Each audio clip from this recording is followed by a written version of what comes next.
네, 안녕하십니까, 변쌤입니다.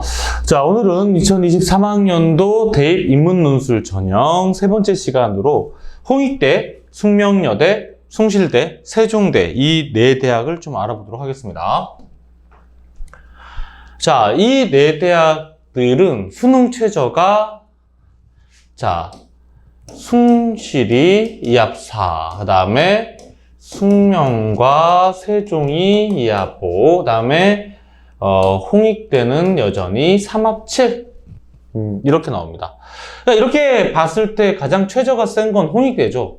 우선 세 과목이 모두 들어가는 것이 상당히 좀 부담이 되고, 한 과목이 3이 나온다고 할지라도 어쨌든 2합4가 필요한 거니까 그렇고, 자, 숭실이 작년에 영어가 들어가지 않고 2합6이었는데 그 다음에 올해는 영어를 집어넣고 사탐을 하나로 줄여서 2합4. 굉장히 세죠. 사실 숭실대 그 다른 대학들의 레벨과 최저를 봤을 때 비교해 보면 좀 센 편이고, 세종대가 작년에 2합4에서 이제 2합5로 내려갔고, 숙명여대는 작년과 똑같이 2합5 이렇게 되어 있습니다. 자, 내신 같은 경우에는 선생님이 홍익, 숙명대, 숭실, 세종이라고 나눠놨는데, 이게 무슨 얘기냐면 홍익, 숙명은 그렇게 내신이 크게 좌우하지 않습니다. 그런데 숭실, 세종은 좀 그래도 내신을 좀 관리해야 되지 않나, 이런 대학들입니다. 한번 살펴보겠습니다. 보시면 홍익대 같은 경우에는 논술이 90%에 교과가 10%밖에 안 들어갑니다. 그리고 숙명여대도 논술 90에 교과 10입니다. 더구나 홍익대는 반영 교과군 각 교과별, 그러니까 반영 교과군이 국, 수, 영, 사, 보통은 이러니까 이 12과목 중에 각각 3과목씩, 각각 3과목씩, 그럼 4, 3, 10이죠. 이 12과목을 학년 구분 없이 반영을 하는데, 이렇게 했을 때 6등급까지 85점을 주고 7등급부터 60점을 준다는 건, 이건 이렇게 계산했을 때 7등급은 오지 말아라 라는 얘기입니다. 6등급까지만 와라, 이렇게 계산했을 때. 근데 이렇게 계산했을 때 6등급이 안 나오는 경우는 사실 거의 없거든요. 교과도 10%밖에 안 들어가고. 이해되시죠?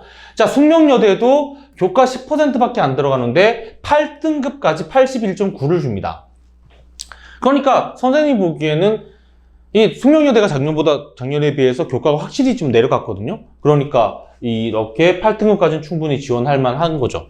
그러니까 얘네는 그렇게 내신을 신경 쓸 필요가 없는데, 자, 근데 숭실대와 세종대는 좀 다릅니다. 숭실대는 우선 교과가 40%, 세종대는 교과가 30%인데 얘네가 과학까지 집어넣는단 말이죠. 과학까지 포함한단 말이죠. 부담되죠. 다만 숭실대는 교과 중에 얘네가 계열이 인문과 경상으로 나뉘는데, 인문은 수학이 15%밖에 안 들어갑니다. 그러니까 내가 좀 수학을 못한다고 한다면 경상 쪽 말고, 어차피 이 숭실대는 그 경상 쪽에 수리 논술이 있기 때문에 그냥, 그죠? 인문 쪽을 집어넣으면 되는 거고, 어쨌든 이렇게 계산을 했을 때 4.0 만점으로 두고 5등급을 3.2를 주는데 6등급부터 2.8을 줍니다. 그러니까 요건 조금 극복하기가 어렵게 되죠. 그러니까 숭실대는 이렇게 계산했을 때 5등급 때까지만 지원이 가능하고, 세종대도 마찬가지로 과학까지 들어간 이 교과에 이걸 300점 만점으로 뒀을 때 5등급까지 270을 주는데 6등급부터 240을 준단 말이죠. 그래서 여기도 5등급까지 지원하는 게 좋습니다. 그래서 홍대, 숙대는 내신이 크게 반영되지 않는데 숭실, 세종은 좀 반영된다. 그러니까 지원 전략상 본인이 좀 내신을 잘 받아줬다, 뭐 한 3, 4등급? 이런 학생들은, 그죠? 전략적으로 숭실, 세종을 지원하는 것도 좋은 전략입니다. 그죠? 본인 내신의 장점을 살릴 수 있는 길이 되는 거죠. 이해가 되시죠? 자, 내신은 뭐 이 정도고, 자, 지원 전략을 잘 짜면 좀 기회 대학들이라고 하는 게 뭐냐면, 그러니까 얘네가 이 대학들이 그래도 이 경희대부터 뭐 건국, 동국보다는 조금 밑에 있는 대학들인데 그 대학들과 최저가 비슷하단 말이에요. 그런데 2합4는 맞출지언정 내가 다른 과목의 등급이 너무 떨어져서, 예를 들어서 내가 뭐 영어나 사탐으로는 2합4, 2합5, 국어까지 포함해서 3합7은 충분히 맞출 수 있는데 와, 나 진짜 수학을 못해. 뭐 예를 들어 나 수학 진짜 뭐 5등급, 7등급이야. 뭐 5등급, 6등급이야. 하는 학생들이 이 대학을 정시로 갈 수는 없거든요. 냉정하게. 그러니까 그런 학생들은 이게 실제적으로 경희대나 외대나 이런 대학들보다 확실히 좀 경쟁률이나 아니면 지원해서 모이는 아이들의 수준이 그 대학들보다는 낮게 되기 때문에 정말 잘만 지원하면 굉장히 기회의 대학들이 될 수 있는 거죠. 그 얘기를 조금 해보겠습니다. 자, 우선 홍익대. 홍익대는 왜 기회의 대학이 될 수 있느냐? 자, 날짜가 이렇단 말이에요. 10월 9일입니다. 뭐예요? 수능 전에 보는 1차 대학들인 거죠. 자, 예를 들어 연세대는 어차피 수능 체제가 없단 말이죠. 그러니까 진짜 내가 연세대는 논술만 잘 쓰면 그 논술 실력으로 갈 수 있는 대학인 거죠. 그런데 홍익대는 수능 전에 보는데 수능 최저는 3합7이고 그 다음에 이 대학이 논술이 800자 글 2개를 써야 되거든요. 그러니까 800자면 뭐 아주 길다고 할 수는 없지만 그래도 짧은 글은 아니란 말이에요. 그렇게 쉬운 대학은 아니라는 거죠. 근데 좀 연습을 해야 되는 대학이긴 하지만 어쨌든 논술 난이도도 어느 정도 있는 대학이어서 그러니까 내가 정말 3합7을 맞출 수 있을지 없을지 모르는 상태에서 지원을 해야 되는 대학인 거죠. 그죠? 그러니까 경쟁률이 훨씬 좀 떨어집니다. 이게 다른 2합4나 2합5인 대학들에 비해서, 그러니까 수능 이후에 보는 그런 대학들에 비해서 훨씬 더 좀 경쟁률이 떨어집니다. 그리고 경쟁률이 떨어지는데 그렇게 모인 학생들 중에 또 3합7을 못 맞추는 학생들이 비율이 굉장히 크다는 거죠. 그러니까 실질 경쟁률은 더 떨어지겠죠. 그렇다면 본인이 확실히 3합7을 맞출 수 있는 학생이다. 이런 학생들한테는 굉장히 좋은 전략이 될 수 있습니다. 수능 전에 홍익대 정도 하나는 보는 건 정말 좋은 전략이 될 수 있습니다. 이해되시죠? 자, 숙명여대는 왜 그러냐? 숙명여대는 요겁니다. 수능 이후 직후에 보는 거잖아요. 근데 자, 숙명여대는 19일과 20일 양 이틀간에 걸쳐서 시험을 보게 돼요. 인문도. 그러니까 지금 아직은 정확하게 그 학과별 일정이 나오지 않아서 이렇게 말씀드릴 수는 없는데 어쨌든 매년 이틀에 걸쳐서 시험을 봤단 말이죠. 그러면 이 19, 20일에 몰려있는 대학들이 있어요. 뭐 예를 들어서 19일에는 뭐 경희대 인문, 그 다음에 20일에는 동국대, 이런 대학들이 이 대학 수준과 비슷하게 몰려있는데 생각해 보세요. 그러니까 학생들이 그렇게 생각을 한다는 거지. 내가 같은 이하보를 맞췄어. 그리고 내가 그럼 지원할 수 있어. 그러면 훨씬 더 숙대보다는 경희대. 그죠? 내가 2합 4까지도 맞출 수 있어. 그러면 숙대보다는 동국대. 좀 이런 경향이 있거든요.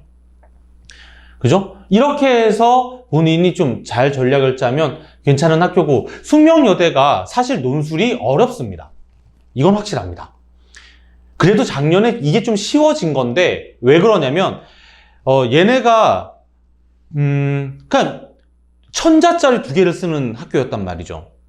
그러니까 굉장히 긴 글을 2개나 써야 되는 대학인데, 그러니까 2시간을 주긴 하지만 굉장히 촉박했던 거죠. 그러던 것이 글자 수를 좀 줄이면서, 시간도 줄어들게 되는데, 시간이 100분으로 줄어든 게 맞네요. 그런데, 분할 문제가 생겼어요. 그러니까 1번에서도 1-1, 1-2, 2번에서도 2-1, 2-2 해서 이 1-1이 1-1, 2-1이 뭐냐? 비교입니다. 비교거나 논지, 요약이거나 이런 것들을 따로 시켜요. 그리고 2번에서 시키는 거죠. 이렇게 되면 문제가 훨씬 쉬워져요. 왜냐면 이게 통글로 나왔을 때는 도대체 내가 비교를 몇 글자 써야 되지? 도대체 내가 요약을 몇 글자 해야 되지? 이런 것들도 학생들이 굉장히 많이 틀리거든요. 근데 1번 글자수 주고 2번 1-1 글자수 주고 1-2 글자수 주고 이렇게 쓰면 그 글자 내에서 쓰라는 거구나. 이걸 학교가 알려주는 거잖아요. 무슨 말인지 이해되시죠? 그래서 좀 쉬워지긴 했으나 그러나 여전히 어렵다. 왜? 제시문이 그렇게 쉬운 학교가 아니에요. 이 대학들 중에. 그러니까 제가 보기에는 서강대 정도 수준 되는 제시문처럼 보여요. 어떨 때는. 그러니까 굉장히 흔한 제시문들이 아니에요. 그러니까 어려워요. 그러니까 분명히 좀 논술을 좀 오래 공부한 학생들이 그런 전략을 좀 세우면 내가 이렇게 합격 확률이 좀 높은 대학을 중심으로 좀 이렇게 지원하겠다. 경쟁률 좀 낮은 대로 이렇게 했을 때 좀 굉장히 잘 선택할 수 있는 대학인 거죠. 자, 그리고 숭실대는 우선 내신 반영 비율이 크고, 그죠? 그리고 이 학교는 한숨 쉬어도 죄송한데 대학 수준에 비해서 좀 논술이 어려워요. 늘 좀 어렵게 느껴져요. 얘네는 인문과 경상이 다른데 경상 계열 수리 논술도 그렇게 쉬운 건 아니에요. 그러니까 정말 확실히 수리적 개념이 좀 세워져 있는 학생들이 가야 되고, 인문 쪽에도 문제가 7, 800자 쓰는 게 2개 나오는 걸로 알고 있는데 그 2개가 그렇게 쉬운 문제가 아니에요. 그리고 얘네가 자꾸 그림을 내요. 그림을 해석하라고 낸다고요. 그럼 정말 애들이 당황하는 거죠. 왜냐면 어느 대학에도 잘 안 나오는 유형이기 때문에 그림에 대한 해석? 이건 여러분 문학에 대한 해석과는 또 다른 차원이거든요. 훨씬 어려워요. 이게 뭘 말하는 거지? 이런 것들 파악하면. 물론 그런 훈련이 좀 되어 있는 학생들은 잘 쓸 수 있지만, 그래서 이런 대학들은 좀 본인이 좀 논술을 좀 공부한 학생들은 또 지원하기에 좋은 거죠. 얘네가 또 시험을 보세요. 11월 18일이 무슨 날이에요? 수능 다음 날이에요. 평일입니다. 금요일입니다. 그죠? 아직 학교 가서 가채점 결과를 말하기도 전에 논술 시험부터 보러 가야 되는 거죠. 정말 힘들죠. 그죠? 그런 것들이 있단 말이죠. 그러니까 미리 좀 준비를 해야 좀 갈 수 있는 학교인데 그렇다고 논술이 쉬운 것도 아니고. 그죠? 자, 세종대학 같은 경우에는 1번은 4,500작을 하나, 2번은 8,900작을 좀 긴 글 하나, 그러니까 짧은 글 하나, 긴 글 하나인데 1번은 논지나 뭐 요약이나 뭐 분석이나 비교 같은 것들을 시키고 2번은 전형적인 그냥 통합 논술식으로 이렇게 시키거든요. 그러니까 문제는 좀 이렇게 평이해요. 평이한데 이제 학생들이 이렇게 생각하는 거죠. 내가 같은 내 이하복까지 맞췄는데 내가 그래도 경희대도 갈 수 있고 숙명여대도 쓸 수 있는데 굳이 내가 이 등급 맞춰서 세종대를 가야 돼? 더구나 내신 반영 비율도 이런데. 그래서 지금 얘기한 대학들 중에 세종대는 경쟁률이 가장 낮은 편이에요. 그냥 선생님이 그냥 경쟁률을 말씀드리는 건 아니에요. 그냥 경쟁률은 비슷할지라도 실질 경쟁률이라는 게 있잖아요. 그러니까 실제 이 등급을 맞추느냐 못 맞추느냐, 맞춘 학생들이 몇 명이나 됐느냐. 근데 사실 이게 가장 세종대가 늘 떨어져요. 그런 것들이. 그러니까 안전하게 2합4나 2합5를 맞추는 학생들은 의외로 지원을 잘 안 하는데, 내가 내신은 좀 되는데 진짜 최저는 겨우 맞출 수 있는, 왜냐면 그런 학생들이 정시로 절대 세종대는 갈 수 없으니까. 그리고 세종대에 괜찮은 학과들이 몇 개 있잖아요. 뭐 호텔 관광이라든가 뭐 이런 학과들은 꽤 괜찮은 학과고 또 많이 뽑는 학과이기 때문에 그런 데서는 굉장히 좀 지원을 많이 하려고 하는 거죠. 그러니까 이렇게 좀 전략을 세워서 문제 유형을 살펴봐서 내가 꾸준히 좀 논술을 이런 식으로 준비했는데 이 학교는 내가 볼 수 있겠다. 그리고 여기는 이런 애들이 좀 모이니까 이런 식의 장단점이 있구나. 이런 것들 좀 파악해 두시면 잘 이해가 되실 거예요. 이해되죠? 그러니까 자, 수능 전에 보기 때문에, 그 다음에 이틀 연속해서 보는데 다른 더 우수한 대학에 많이 지원하는 경향 때문에, 자, 수능 바로 다음날 보는데 기본적으로 교과가 많이 들어가고 논술 난이도가 좀 있기 때문에, 자, 평이하지만 과연 2합 5나 되는 학생들이 얼마나 지원할까, 이런 특성 때문에. 아시죠? 자, 그래서 본인이 그런데 어차피 정시로 이런 대학을 가지 못할 거라면 이렇게 좀 전략을 잘 세워서 지원하는 것도 논술에서는 굉장히 좋은 방법이 될 수 있습니다. 이해되시죠? 자, 오늘은 여기까지 하겠습니다.